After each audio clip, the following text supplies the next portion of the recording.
All right, so the Gospel of John. I'm assuming you all had a chance to read some of it, maybe, if not all of it. So, again, I just find the whole question of your first impressions so interesting. What did you think about this? I found that for me, I thought his writing was kind of redundant. He would say a sentence and then three more that said the same thing. Okay. So that kind of struck me. I prefer it to move right along. Yeah. So what we say is any first-year Greek student can translate the Gospel of John. This is written in first grade Greek. And so you won't see that translated into English necessarily. But if you saw the sentence structure and the vocabulary, you recognize, oh my goodness. And I'll tell you, as a first-year Greek student, it's fun because it's one of the few things you can go after in the New Testament. Actually, with the rudimentary, vocabulary and skills that you have, you only need a little, dictionary to look up every 20th word, and otherwise you're able to translate this. So it really is. So you're seeing that a little bit in the style of the writing.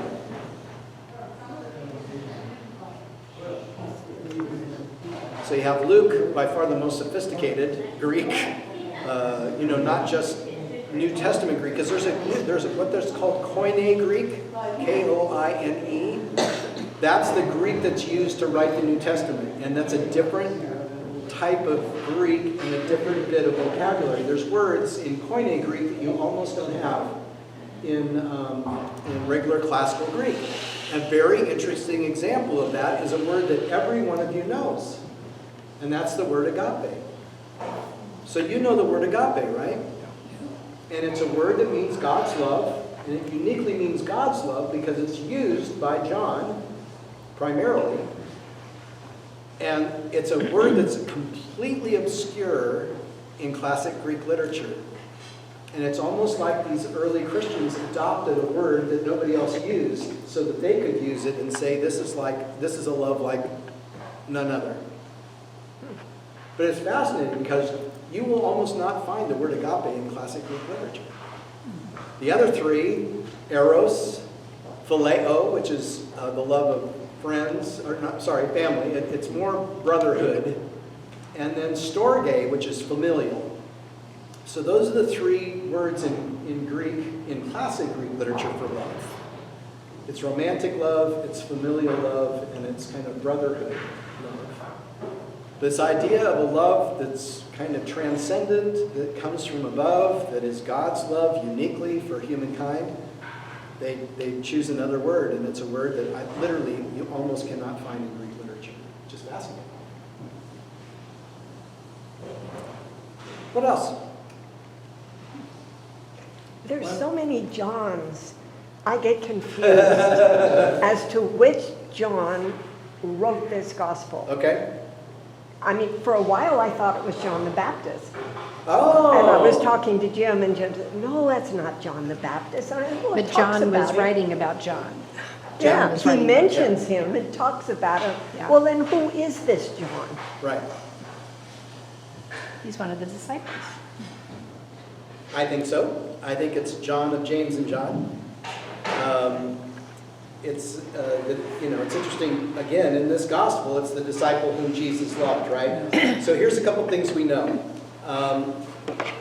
We're 99% sure that this was a very young man, probably a teenager when he began to follow Jesus. So I think the affection that Jesus has for this young man is because he is by far the youngest of the group.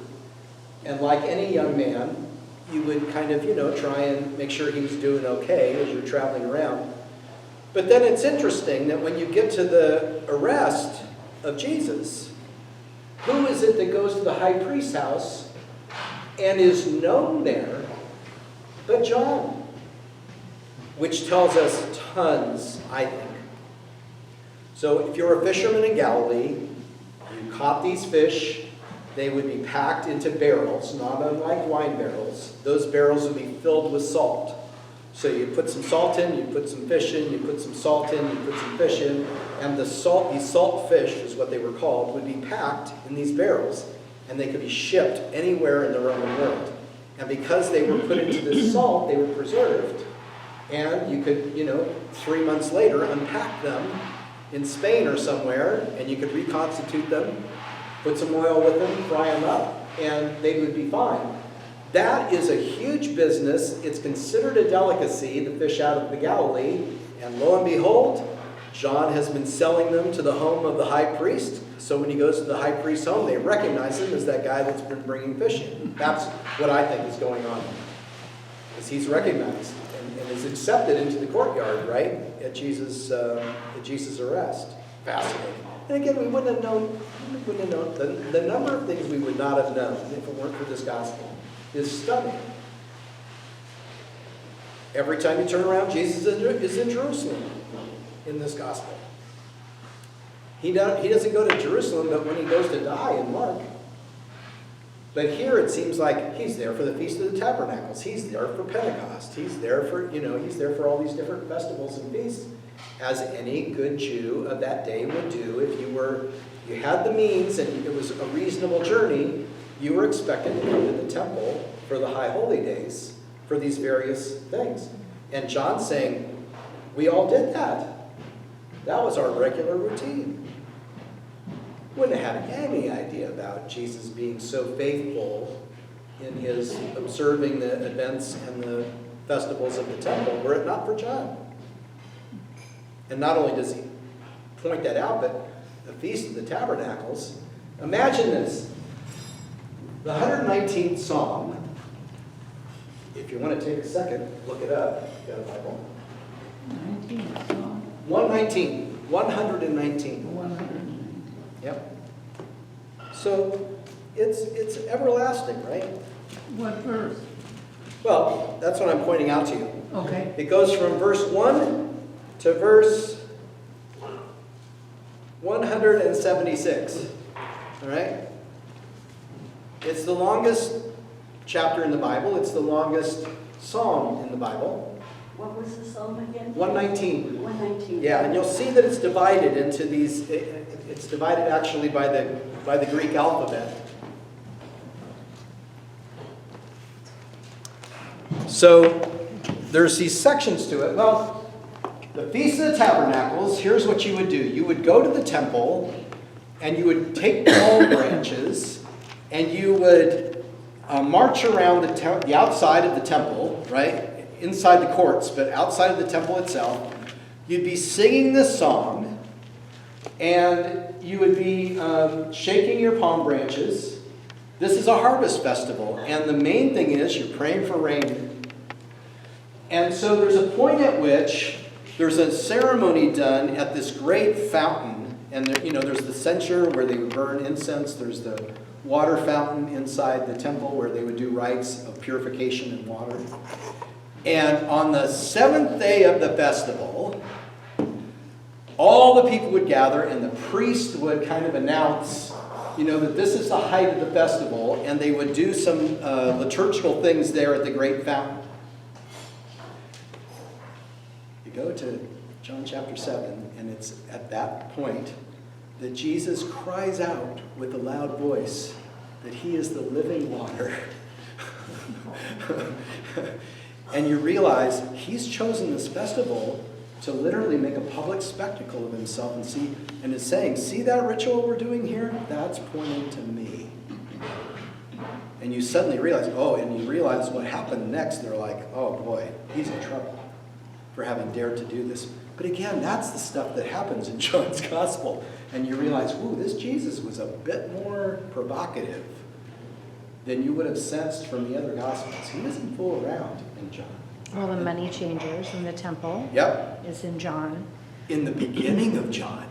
So the shocker to me is, really? In the end of the first chapter of John, he's turned over the tables in the temple? In Matthew, Mark, and Luke, that's what gets him killed. When he does that, it's like, okay, we're done putting up with him. He's done. He did that at the beginning of his ministry also. And you wonder, could that even be possible? But John is saying something there, that Jesus was bothered by the temple from the word get-go, keeps going there, but has been providing these critiques as time has gone along. And again, John chapter 7, he's dared one of the biggest festivals in terms of just huge numbers of people would have been the Feast of the Tabernacles. And it's there that he says, anyone who wants to drink from the springs of the waters of life, come to me. It's like, wow. So that's the Jesus in John, right? I love what's the first miracle that we would not known about if it wasn't for John, right? What's the very first miracle Jesus does? Water to wine. Water to wine. What a strange one, right? I mean, again, you don't know quite what to do with this. What's going on that Jesus and his disciples have been invited to this wedding? So that's question mark number one. Why were they invited to this wedding? What would be the natural answer? His family. Family, probably. So now it's suddenly like, okay, this is a family wedding. Mary comes to Jesus and says, we've got a problem. What's the problem? Ran out of wine. Ran out of wine. You don't run out of wine at a multi-day wedding feast, because that's what they were. They were multi-day. And so, Jesus says, why are you bothering with me with this? Right? Well, it's because this is a cousin, I think. That's the natural answer for me. And so she makes this appeal to Jesus. He kind of puts her off, it seems. But what's the last thing she says to the servants? Do whatever he tells you to do, which I love, right? So this is mom saying, giving him the look, right? And so he does. We've seen these jars, right? Because I told you about if you go to the Wool Museum and you go to the home of the high priest, that's this palatial estate, they had these 55-gallon stone water jars inside that they found there. And so when they uncovered this, they went, this is exactly the stone jars that were described in John chapter 2. They're 55-gallon throne jars, you can imagine. And Jesus has these filled up with water and turned into wine. And what's John's commentary about the wine? It's the best. Best wine we ever had. I mean, that's the kind of story that John tells that just is unlike anything else in the Gospels, right? It's just it's so amazing. And John just wants us to know, oh boy. And so he comes to the end of the Gospel, and what does he say? He goes, oh, I could have gone on for volumes. All the books in the world couldn't take all the stories I could tell you. I think that's one of the most amazing conclusions to a story ever written. But he's just saying, I've written down some of the stuff because I really wanted you to get a sense of this. But he goes, oh, there's so much more to tell. I love that. I just love that about his view of Jesus, and so much different than what we get if we would have only had the other three. Without, you start thinking about the stuff you wouldn't have. Just like I said last week with Luke. Imagine not having the teaching that's in Luke. You don't have Good Samaritan. You don't have Prodigal Son. Imagine not having that. So it's that feeling, again, with these four Gospels, now we've got a pretty good picture of this Jesus guy from a lot of different angles. And every time you think you have it nailed down in your head, this is what he was like, you see another portrait here and you realize, oh, he got angry, which sometimes you would never get. He was faithful to do that 2-day trek from Galilee all the way down to Jerusalem. And if you went by the sea, that'd be 4 days. So what you mostly did was you did the 2-day trip down the Rift Valley. But if you've ever been in Jericho and seen that multi-thousand meter climb from below sea level to 2,500 feet above sea level Jerusalem, you realize that is one arduous 12-mile hike, straight up practically. And that's what they did back in those days. And it was a terrible highway, which is why they tell the story of the Good Samaritan. You don't want to walk that road by yourself, for sure. It's a rough one. Bandits galore. So I don't know about you, but I just every scene in here just has such weight, and the extended conversations Jesus has with people that he just doesn't have in the other Gospels. You don't have a conversation like Jesus has with Nicodemus, or the woman at the well, or the man by the pool of Bethesda, or even Mary and Martha at Lazarus' tomb, right? I mean, you get the whole conversation where we've had nothing but kind of the cliff notes or less with the others. It's just incredible. And the boldness, of Jesus, the things he says, I am the bread of life, and feeds 5,000 plus people, you know. I'm the light of the world, and heals a man born blind, which was considered a miracle above any miracle. I mean, it's right up there with raising somebody from the dead. Because again, they believed that a person born blind, the family was cursed because of that malady. And Jesus is saying, oh no. There's just so much here. So much. Anything else? And then also, just the breaking of rules. He was doing things on the Sabbath. He was talking about communion, that whole thing with communion. And it says everybody left except for the disciples, the 12 disciples. Yeah. And Yeah, I love he that was scene. controversial. Just literally, imagine you've got 8,000, 10,000 people have been fed, because it says 5,000 men, right? And we know there's women and children there, so just double it. And everybody there walked away when he starts talking this, unless you eat my body and drink my blood, you have no part in me. And everybody, there's no Jew that hears anything of cannibalism that isn't about face and I'm out of here, right? And so we see that literally what you're watching, 5,000, 8,000, 10,000 people about face and just walk away at that point. And who's left but the 12? And what's Jesus say to them? You guys leaving too? And there's a lot of ways to read the answer there, but Peter either says, Lord, we gave up everything, we're following you, we're not giving up. Either that's what he said, or Where do we go? we don't have any place else to go. Which is interesting. And when it says, Lord, to whom shall we go? That line, and that's now in our liturgy. Yeah, yeah. All right, anything else? You understand why so many people consider this their favorite gospel, right? No. No? No. No? That wasn't my favorite. No. I don't know, maybe I like the wordier ones. I liked Luke. Yeah, Luke's incredible. I've reflected on the fact that Matthew it took me 2 hours to do the board for Matthew. I think this one took me half an hour. But Matthew was like, holy smokes, it's complicated. So anyway, so let's just do this for a second. Usually where we've started, right? So just in terms of structure, here it's pretty clear, right? There's a prologue, there's an epilogue, there's the first half of the gospel where John consistently talks about signs. So we have 7 miracles only that are mentioned. And then when Jesus turns his face towards Jerusalem in chapter 13 in John, he says it's time for the Son of Man to be glorified. That language in John is always about Jesus' death. So the height of Jesus' ministry is his being lifted up on the cross. That's John's point of view. For God so loved the world that he gave his only Son. That moment, and you know the prophetic stuff that's in John 2, that's referring back to Moses taking the serpent in the wilderness, putting it on a staff and lifting it up, and the people who've been bitten by the serpents are saved and healed. That becomes the picture of what Jesus is doing in the cross. That's fascinating.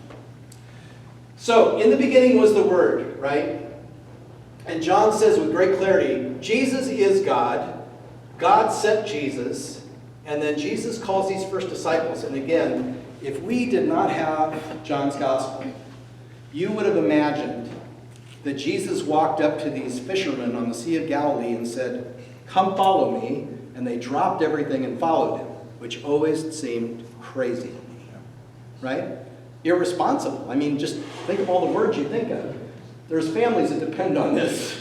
There's 2 sons that are working for their dad. You know, the business, we just put it all up in the air, all for your crazy notion you're going to follow this religious nut. I mean, you can understand those conversations, right? But John goes, no. We were down there following John the Baptist because it was really clear to us that this was somebody sent by God, and we were listening to what he was saying, and he kept saying, there's one going to come after me who's greater than me, and I have to decrease, he's going to increase. And there was a day when Jesus showed up to be baptized that John pointed to Jesus and said, behold, the Lamb of God who takes away the sin of the world. And we thought, this is it. So we followed him. And I love the story, right? Jesus is walking away from the river, and these guys are kind of following behind. And Jesus finally says, you guys following me? He says, you know, what are you looking for? I love that. That's the first thing out of Jesus' mouth, right, in John's Gospel. And so they have this little conversation, and Jesus says, well, come and see where I'm staying. And they spend the day together. So there's this long-time relationship that preceded that moment by the sea by what? 6 months, 9 months? We don't know. But there was a background and a relationship long before Jesus came to the shores of Galilee and said, okay, guys, now's the time. Let's go. Well, if we didn't have that information, we'd think, what's wrong with us that the first time we heard the gospel, we didn't drop everything and follow Jesus? Because that seems like what the standard would be. But John's going, that's not how it happened. That's a huge piece of information. That's all in the prologue before it starts, and then it starts with chapter 2. First miracle, water into wine.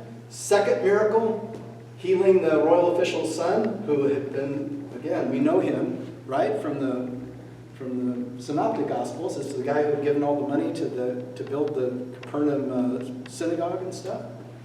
Then there's this guy by the pools of Siloam, and again, that's a fascinating story. The pools are not the pool of Siloam, which was the water supply for the temple. So there's 2 huge cisterns that are almost football field-sized cisterns. You go there and you go down the steps and see these huge water tanks. That provided all the water for the temple. And when you're sacrificing animals all day long, guess what? You need a lot of water at the temple to be hosing things down. That's not the water that this guy is looking to get into. Right off the side of that, there are these caves and these natural springs. And this was a Gentile pagan area where it was believed that if the water was stirred, the angels came and stirred up the water. That was not a Jewish belief. That was all part of paganism at the time. The god of Asclepius, the god of healing of the Greeks. That's who that guy was, who was waiting for the Greek god Asclepius to send out an angel and stir up the water so he could get into the water to be healed. Jesus doesn't get into any kind of a conversation with him about all of that being pagan, wrong, and everything else. He just says, do you want to be healed? Fascinating conversation, right? And the guy never answers the question, which I still find so fascinating to think about. The guy never says, yes, please. He just tells Jesus the excuse for why he's not gotten healed. He tells him the story, right? You know people like this? I've met a lot of people like this. So there's that story, which is incredible. Then the feeding of the 5,000. So we notice this. This is unique. Why is this such a unique thing? It's told in all 4 Gospels. Mm-hmm. So whenever now John is telling you something that the other 3 have told you about, you want to kind of notice that. It's like, okay, that's a big deal. Well, why is it a big deal in John? Jesus has turned it into the institution of the sacrament. So we don't have the institution of the Lord's Supper in John. If you look at John chapter 13, you just are going into all the teaching. It's in the upper room. They're gathered together for the meal, but Jesus doesn't say the words, right? He said the words back here at the feeding of the 5,000, which is really interesting. And again, that tells you John is working on a different level. He's taking things, putting them together in different ways. But he's really making it clear this was a turning point when it came to believing in Jesus. Walks on the water, all three other Gospels, right? So these two events, yep. Completely unique story here. And again, what happens in chapter 9? Jesus says, I'm the light of the world. So what I always say is that what Jesus is teaching and what Jesus does perfectly coheres in John's Gospel. The claims that he makes, he backs up with things that he does. And that's, I don't know about you, but that's pretty unique among spiritual teachers. And then, of course, we have the big event, that not only is this the most amazing event and prophetic, right, to what's going to happen next, but I love the idea that when we get to the story of of Palm Sunday, John says most of the people came because they wanted to see Lazarus. Which is fascinating, but it makes sense. They heard about a guy raised from the dead. They want to see him. So that happens, and that's the end of this book. And then suddenly we shift focus, and starting at 13, we're now in Jerusalem, and Jesus begins teaching. And he teaches, and he teaches, and he teaches. He teaches them about loving one another. New commandment do I give you, unique to John. And all of the stuff he does here, right? The high priestly prayer in chapter 17. I mean, all of this is completely unique material. We have not heard any teaching about the Holy Spirit anywhere in Matthew, Mark, and Luke. And you get a chapter and a half in John's Gospel where John has told them about the one that he's going to send after he's gone, right? We wouldn't know any of that teaching of Jesus if it wasn't for John. So most of what we understand about the Holy Spirit comes only from this Gospel. And then, of course, he dies and raises from the dead. And so then he visits 7 of them, he feeds them on the beach, turns right around, and he restores Peter. Because Peter's denial of Jesus has become, a real question mark in the... How is it that this guy's a leader? That's the natural question, right? You read the story and it says, he denied him 3 times. What do you do with that? Well, you assume Jesus being who he is, he forgives him. But in John's Gospel, no, Jesus is taking him aside.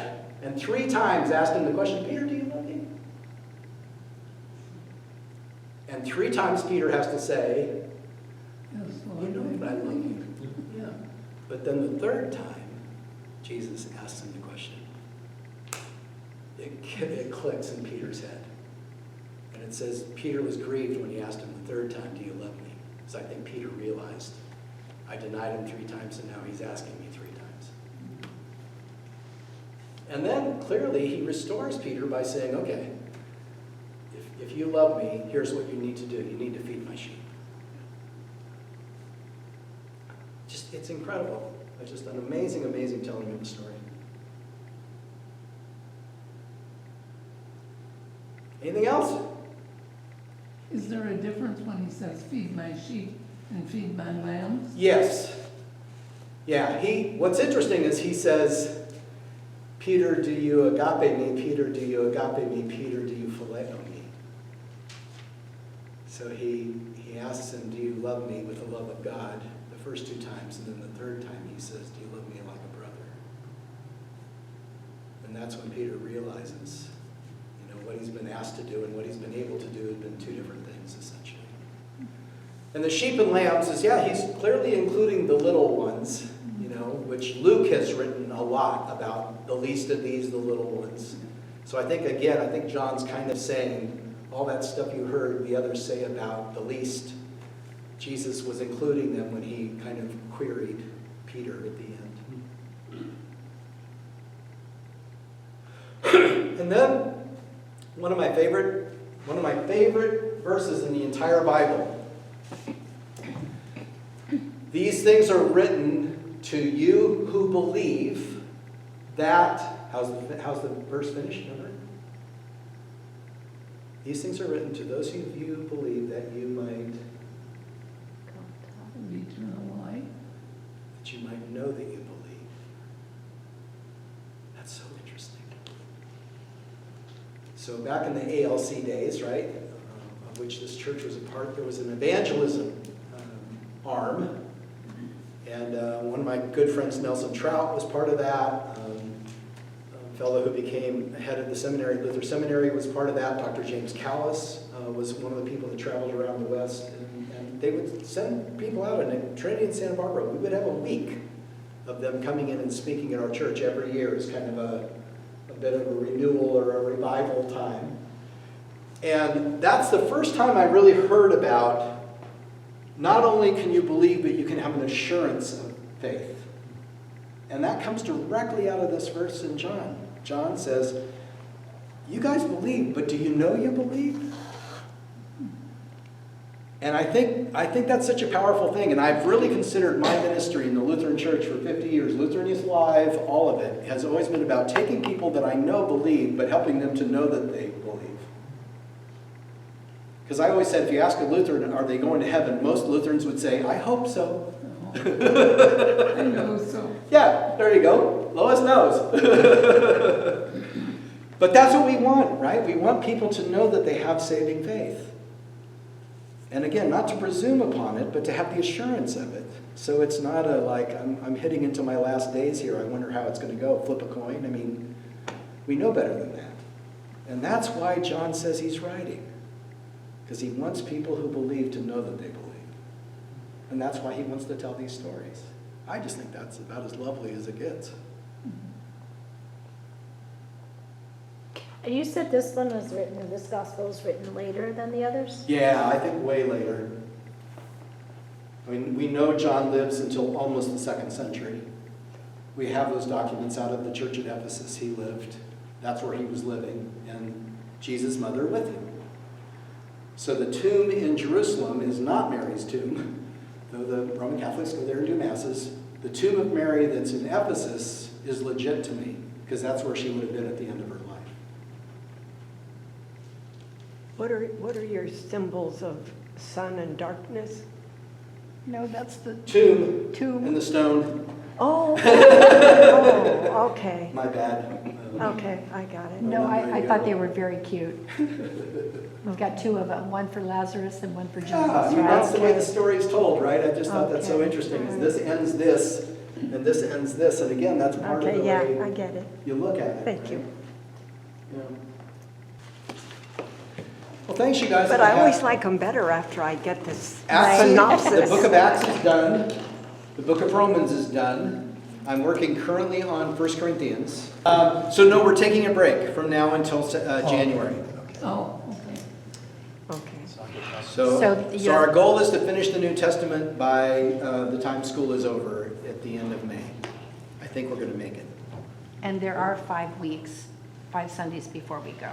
Yeah. So if there is 1 meeting, then there's 4 times. Yeah, so I think that's right. So we'll do Acts, Romans, 1st and 2nd Corinthians in our next 4-week Wow. session.